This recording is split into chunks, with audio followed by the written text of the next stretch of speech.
2026 est silence ou réaction timide sur certains sujets d'actualité.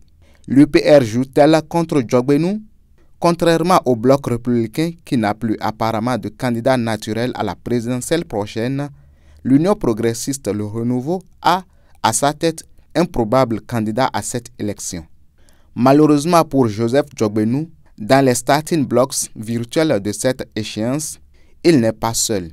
Des poids, pas des moindres, de la galaxie Talon sont présents. En dehors donc du potentiel de chaque candidat, le regard du président sortant sur le parti pèsera très lourd dans la balance. Aussi, l'UPR devra-t-elle rivaliser d'initiative et d'attention à l'endroit du président sortant pour paraître comme la meilleure garantie, non seulement pour la survie de ses réformes, mais surtout pour sa sécurité.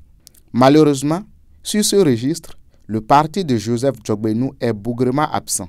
Sinon, comment comprendre que sur le débat de l'éventualité d'une nouvelle constitution qui donnera à coup sûr au président Talon de se porter de nouveaux candidats, le parti se mue dans un silence qui parle?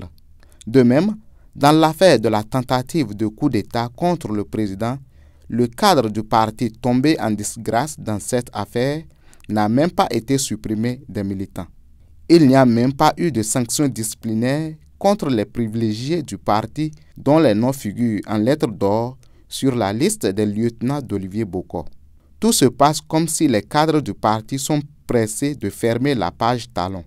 Même si le président Talon ne s'en plaint guère, il est évident qu'il ne va pas trop adouber ces genres de comportements très préjudiciables aux candidats naturels de ce grand parti.